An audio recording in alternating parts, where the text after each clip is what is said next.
Muchísimas gracias, Ariel Sack. Nos quedamos en temas judiciales. Me voy ya mismo a charlar con el diputado nacional del Frente de Todos, Rodolfo Tailade. Gracias por venir. Gracias, Juan. Muy buenas noches. Yo hablaba hace un rato y, bueno, hablaba de la dirigencia política con escenas que rozan el golpismo en muchos casos, al poder económico también, presionando y mucho, y obviamente al partido judicial o al poder judicial, vos dirás, haciendo su tarea. Esta semana la vicepresidenta puso en discusión el rol del Poder Judicial y particularmente de la Corte. Pero ¿cómo lo ves vos? Yo creo que el mensaje de Cristina se da en un momento en donde los dispositivos más poderosos del Poder Judicial están absolutamente cebados. Están muy, me parece muy... pasados de rosca. Se pasaron de rosca desde hace 2 meses para acá, con un montón de episodios, ¿no? Rosati copando el Consejo de la Magistratura, Rosenkrantz descalificando el peronismo y, digamos, entrando en provocaciones, el fallo de los cuentapropistas, el fallo de la Corte cerrando cualquier posibilidad de que se discuta la prueba que nunca se hizo en el juicio de vialidad, y el fallo, para decir algunos nomás, el fallo de Macri, ¿no? Liberado por... el espionaje 4 fallos a favor en las últimas 2 semanas. Y hubo, según leí publicaciones, 4 en 15 días hubo, claro, ¿no? Claro.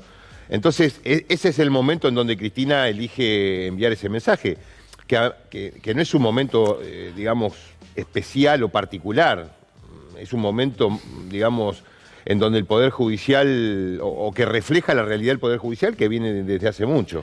Un Poder Judicial que está en fase terminal, ¿no? ¿El plan o el objetivo es lograr la proscripción de Cristina el año que viene?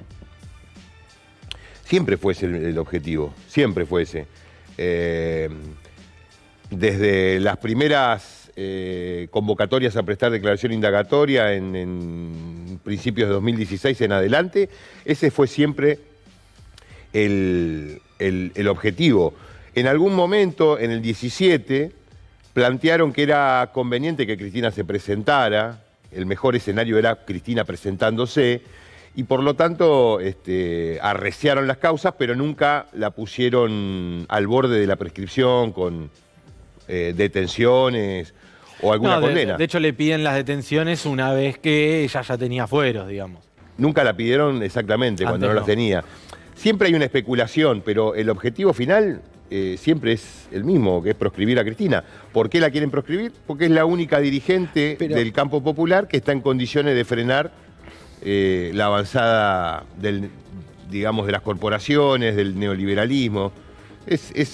Y la justicia es un soldado de esos sectores, por eso trabaja en función de esa prescripción. Ahora, ¿es posible que en este sentido entonces se condene a Cristina Kirchner, por ejemplo, en el juicio de vialidad, pese a la cantidad de irregularidades que nosotros con Sofía Carán puntualmente venimos repasando, porque viene cubriendo el juicio todos los lunes?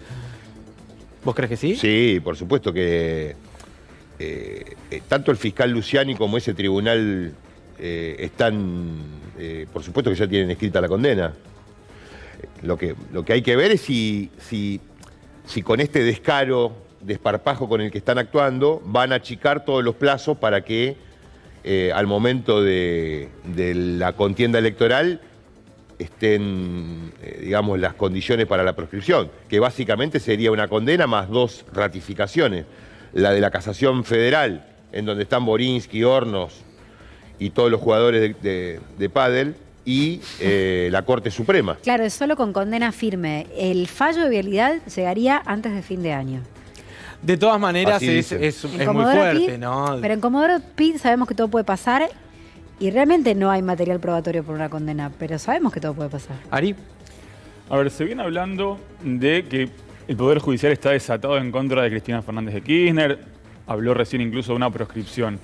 Yo pregunto cuál es la autocrítica que hace el gobierno o el oficialismo en relación a las posibilidades que tuvo de modificar este mapa y no logró conseguirlas. Por ejemplo, no lograron colocar un procurador general. Usted es diputado, no es senador, pero quizás tenga una explicación para esto. No lograron colocar al 5º juez de la Corte luego de que quedara una vacante. Se promovieron reformas del Poder Judicial que tampoco caminaron. ¿Qué, digamos, políticamente hay una autocrítica ¿O qué es lo que se dice puertas adentro del oficialismo en relación a este tema?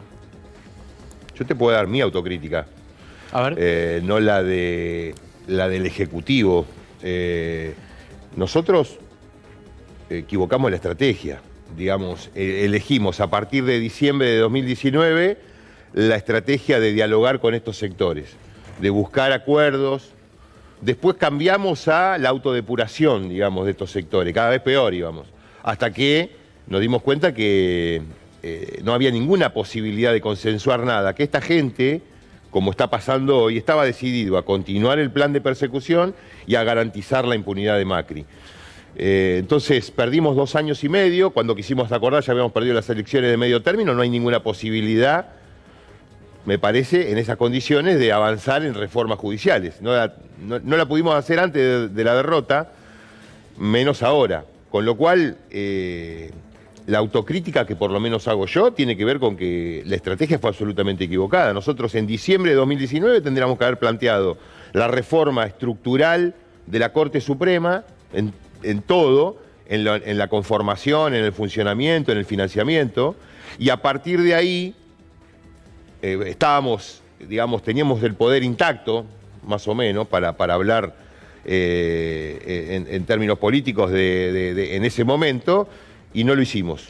Después ya es muy difícil hacerlo. En ese momento, reformando la Corte, podíamos seguramente confiar en un proceso de renovación, de oxigenación del Poder Judicial, porque iba a haber un nuevo liderazgo, una Corte distinta. Estos 4 personajes que hoy integran la Corte Suprema no tienen ninguna intención de liderar ningún proceso de renovación. Ahora,